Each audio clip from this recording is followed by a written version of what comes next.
कैसे हैं आप सभी। होप आप सभी बढ़िया होंगे, बढ़िया से प्रिपरेशन चल रही होगी। So guys, welcome back to the channel.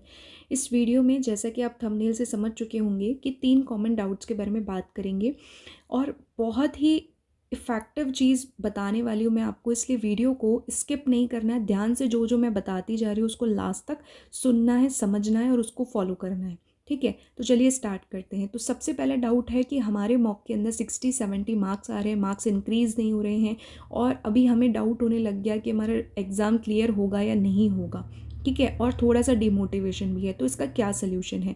तो मैं इस चीज़ को, इस डाउट को आपको एक प्रैक्टिकल वे में अपना स्कोर कार्ड दिखा रही हूँ एक मॉक का, उसके थ्रू डिस्कस करने की कोशिश करूँगी। ये लाइव मॉक है गाइडली का। ठीक है, स्कोर कार्ड दिखाना मकसद नहीं है, लेकिन वो डाउट का सल्यूशन देना मकसद है। ध्यान से समझेंगे। सबसे पहले आप देखेंगे रिजल्ट। तो आई हैव गॉट 71.5 मार्क्स। पूरा डिटेल अगर आप सुनना चाहते हो, है ना, तो उसके लिए आपको टेलीग्राम ज्वाइन करना पड़ेगा, लिंक है डिस्क्रिप्शन में। ओके, तो देखिए यहाँ पे मैं आपको एक चीज़ बताना चाहती हूँ कि मैंने स्कोर किया है 71.5, कट ऑफ कितना है 60 है। ठीक है, यहाँ पे एक चीज़ देख रहे होंगे आप, एक्यूरेसी भी मेरा ठीक है, परसेंटाइल, एक सेकेंड, व्यू एनालिसिस करते हैं, वहाँ परसेंटाइल दिखेगा। यस, सो यहाँ पे आपको परसेंटाइल दिख रहा है कि इतने कम मार्क्स में भी मैंने 91.71 परसेंटाइल जो है निकाला है।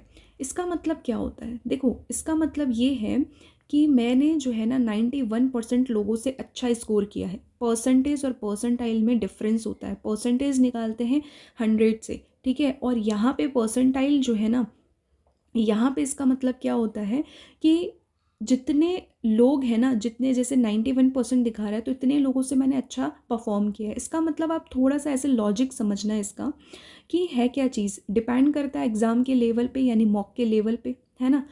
तो अगर कभी कभी आपने देखा होगा कि आप 75 अटैम्प्ट करते हो, आपकी एक्यूरेसी भी अच्छी होती है, लेकिन परसेंटाइल कितना आता है 85। ठीक है, परसेंटाइल कम रहता है इतने अच्छा अचीव करने के बाद भी। इसका मतलब क्या है, मॉक का लेवल, वहाँ पे आप लेवल देखना, इसका मीनिंग अभी थोड़ी देर के लिए भूल जाओ। ठीक है, तो मॉक का लेवल जो है ना वो ईजी है, यानी एग्ज़ाम लेवल है और आप और अच्छा कर सकते थे।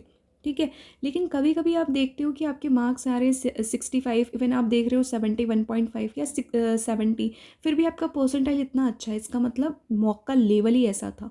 ठीक है, तो हमेशा ऐसा नहीं होता है कि आप जो है ना कि अपने मार्क्स को इस तरीके से जज करो। मैं ये नहीं कह रही हूँ कि अपना बेटरमेंट मत करो, अपने मार्क्स को इंक्रीज़ करने का मत सोचो, डेफिनेटली सोचो। ठीक है, तो वो कैसे होंगे, वो इस चीज़ से होंगे या ज़्यादा से ज़्यादा मॉक देने से होंगे, नहीं, वो होंगे आपके वीक सेक्शंस पे या वीक टॉपिक पे अलग से काम करने पे। ठीक है, आप डेफिनेटली इसको अचीव कर सकते हो, लेकिन बहुत ज़्यादा उसको जो हवा बना लेते हो ना आप किसी चीज़ को, इस चीज़ को समझो।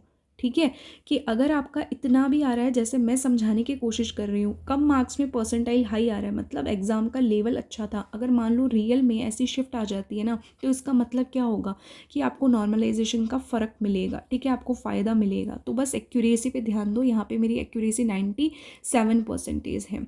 ठीक है, अब दूसरा चीज़ कॉमन डाउट आता है, दैट इज़ आपका वोकैब, कि मैम वोकैब कैसे लर्न करूँ, है ना। देखो, आप चलती फिरती डिक्शनरी तो आप बन नहीं सकते हो। ठीक है, सिंपल सी बात है, बैंकिंग एग्जाम्स के लिए मैं बता रही हूँ आपको, डिक्शनरी कोई भी नहीं बन सकता। तो आप है ना वोकैब के चक्कर में मत पड़ा करो। मैं आपको हमेशा सजेस्ट करती हूँ इंग्लिश में रीडिंग करो। रीडिंग में आपको एडिटोरियल बोलती हूँ, है ना। तो क्यों बोलती हूँ, देखो शुरुआत में जब आप पहली बार आज से ही रीडिंग स्टार्ट करो तो एडिटोरियल से नहीं बनेगा काम। पहले आपको थोड़ा माइंडसेट बनाना पड़ेगा, आपका माइंड बनेगा, आपको मज़ा आएगा, तभी जा कर के आप आगे प्रोसीड कर सकते हो। हर एक चीज़ का एक लेवल दर लेवल आपको इंक्रीज़ करना पड़ता है। ठीक है, तो स्टोरी बेस्ड बुक से आपने स्टार्ट करी, फिर आप धीरे धीरे रीडिंग पे आ गए, तो अब आपका एडिटोरियल पे आ गए होंगे आप, है ना। तो एडिटोरियल में जो कॉमन लैंग्वेज आती है ना, उससे अंडरस्टैंडिंग बनती है, वैसे ही आपके रिलेट करके आरसी आते हैं, चाहे वो इकोनॉमिक हो, पॉलिटिकल हो, सोशल हो। ठीक है, इस तरीके से आते हैं। वहीं से ही आपकी क्या होता है ना कि जो वोकैब होती है ना, उसी के सिनो एंटोनिम्स यही बस रिपीट होते रहते हैं, तो वहाँ का इम्पैक्ट आपको एग्जाम में देखने को मिलता है या इवन मॉक में देखने को मिलता है। ठीक है, तो उतनी ही वोकैब आपके लिए सफिशिएंट होती है। अगर आप बहुत श्योर हो, आपको आंसर आ रहा है, तभी आपको वोकैब का क्वेश्चन करना है, वरना आपको स्किप करना है। ठीक है, वरना आपको दिक्कत आ जाएगी। ठीक है। अब यहाँ पे देखो, एक तरफ आप देख सकते हो कि मैं एक डाउट भी क्लियर कर देती हूँ यहाँ पे कि वैसे मेरी इंग्लिश अच्छी है, ठीक है, रियल एग्जाम में भी by the grace of God अच्छी हो चुकी है, लेकिन यहाँ लेवल काफ़ी अप टू दी मार्क लगा मुझे कि या बोल सकते हैं अबव लगा मुझे, ठीक है। तो यहाँ देखो, मैंने 16 किए थे, एक गलत हुआ है, लेकिन एक्यूरेसी मेरी बढ़िया है, तो उसने मेरे को थोड़ा सेव कर लिया है। मॉडरेट से मॉडरेट में भी 15 से कम नहीं आने चाहिए, ये मेरा टारगेट रहता है, ठीक है। तो ये वाली बात है। बाकी इजी आएगा तो 22 या 20 प्लस ही रहता है, ठीक है।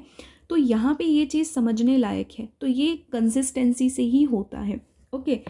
तो कहने का मेरा मतलब है कि जितनी भी आपकी वोकैब्स आ रही है, जिसका मीनिंग आपको टफ लग रहा है, बस आप उसी को ही लिखोगे और याद कर लोगे, फिर आगे आने वाले मॉक्स में भी वो चीज़ें रिपीट होती रहेंगी। बहुत ज़्यादा वोकैब में आपको नहीं परेशान हो रहा है, अलग से बुक्स लेके मत बैठना।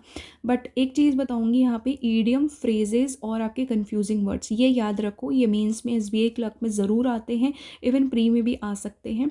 तो आपको नीतू सिंह मैम की बुक सजेस्ट करी हूँ, उसमें जितना दे रखा है उतना सफिशिएंट है, उससे ज़्यादा में आपको नहीं जाना है, ठीक है।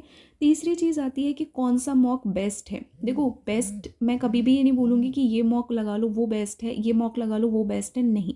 मेरा एक ही चीज़ मैं आपको बताऊँगी, गाइडली है, पीएम है, ऑलिव बोर्ड है और स्मार्ट कीड़ा है, ठीक है। ये 4 टेस्ट सीरीज़ है जो कि क्वेश्चंस जिनके ना काफ़ी अच्छे लेवल के होते हैं, है ना।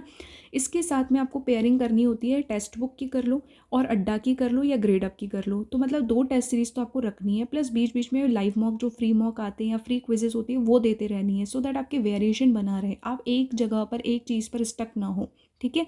तो ये चीज़ है। और दूसरी चीज़, आप अपना मॉक टेस्ट कैसे आप समझोगे कि आपको इसका सही लग रहा है, तो फ्री मॉक दे के देखो, उसी से आपको काफ़ी कुछ आइडिया लग जाएगा, है ना।